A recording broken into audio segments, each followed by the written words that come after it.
Informasi lebih lengkap soal pemeriksaan 7 terpidana kasus Vina dan juga Eki oleh Barreskrim Polri kita tanyakan kepada jurnalis Kompas TV Ninda Destiani di Bandung, Jawa Barat. Selamat malam Ninda. Jadi bagaimana hasil pemeriksaan dari 7 terpidana oleh Barreskrim Mabes Polri ini, Ninda?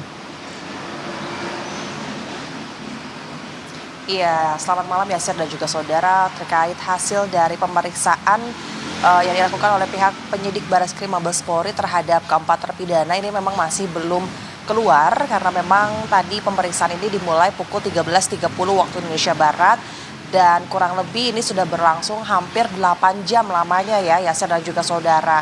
Tadi pihak penyidik Barreskrim Mabes Polri ini disambut langsung oleh pihak kuasa hukum dari ketujuh terpidana dan langsung masuk ke tempat ruangan yang ada di belakang kami, namun hingga saat ini masih belum keluar begitu. Nah, memang tadi sudah hadir ke sebanyak kurang lebih 4 orang penyidik dari Barreskrim Mabes Polri yang kemudian juga pihaknya ini membawa sejumlah berkas yang kemudian jika disampaikan melalui kuasa hukum dari ketujuh terpidana bahwasanya pemeriksaan ini merupakan atas dasar laporan yang dilaporkan oleh pihak keluarga terpidana yang dilayangkan oleh pihak kuasa hukum Roli Panggabean kepada Mabes Polri untuk terkait dugaan kesaksian palsu yang dilakukan oleh pihak saksi Aep dan juga Dede yang pernah bersaksi di BAP 2016 lalu.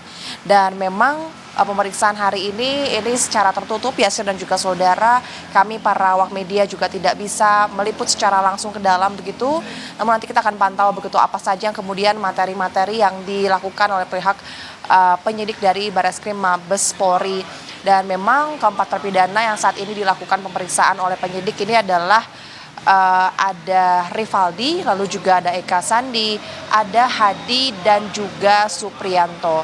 Nah, keenam terpidana ini diperiksa penyidik Barreskrim Mabes Polri ini memang tadi disampaikan ya terkait kasus dugaan kesaksian palsu yang dilakukan oleh Aep dan maupun juga Dede. Dan ini pun selain itu memang dijelaskan oleh pihak kuasa hukum bahwasanya kedua orang tersebut yakni Aep dan juga Dede ini sempat menjelaskan bahwa memang keduanya ini sempat menyebut pada BAP 2016 lalu melihat ketujuh terpidana ini pada malam kejadian tepat dekat dengan tempat kerja Aep, salah satunya menjadi saksi yang mana Aep ini merupakan pekerja pencucian kendaraan yang disebut melihat adanya Vina dan juga Eki pada malam hari itu. Saat itu juga ada ketujuh terpidana begitu. Nah, hal itulah yang menjadi salah satu dasar kemudian mengapa 7 terpidana ini ditetapkan sebagai tersangka dalam kasus pembunuhan Vina dan Eki. Sebab hingga saat ini ketujuh terpidana ini masih menjalani hukuman yang tentu ini telah dijatuhkan hukuman pidana seumur hidup.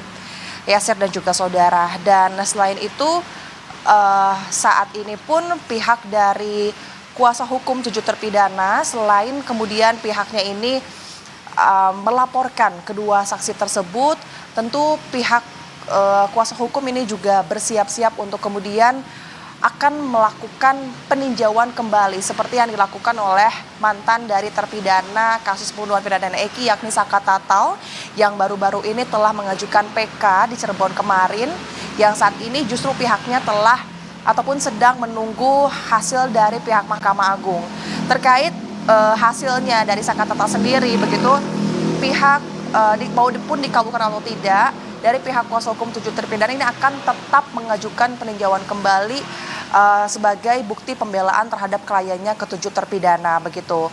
Dan saat ini pun pihak kuasa hukum ketujuh terpidana ini sedang fokus menyiapkan sejumlah bukti baru ataupun juga novum yang kemudian nanti ini juga sebagai dasar dari laporan yang saat ini diajukan dan untuk sebagai dasar peninjauan kembali yang disampaikan tadi oleh salah satu kuasa hukum dari tim Perade yakni Jutek Bongso bahwa selambat-lambatnya pihaknya ini akan mengajukan peninjauan kembali ke Mahkamah Agung ini pekan depan Yasir dan juga saudara. Adapun novum-novum yang kemudian saat ini disiapkan ini merupakan novum yang masuk ke dalam 3 unsur yang diizinkan oleh KUH pidana pada pasal 263 ayat 2 untuk pengajuan PK yakni berupa kehilapan hakim begitu dalam kasus ini, kemudian juga yang dinilai adanya saling bertentangan dengan maksud kami bertentangan putusan satu dengan yang lain, dan juga sejumlah novum yang tentu ini disiapkan oleh pihak sejumlah kuasa hukum dari 7 terpidana. Nanti kita akan pantau kemudian seperti apa hasil dari pemeriksaan ataupun materi yang dikeluarkan oleh pihak penyidik Bareskrim Mabes Polri. Sementara demikian yang dapat kami sampaikan, Yasir. Terima kasih jurnalis Kompas TV Ninda Destiani atas laporannya dari Bandung, Jawa Barat.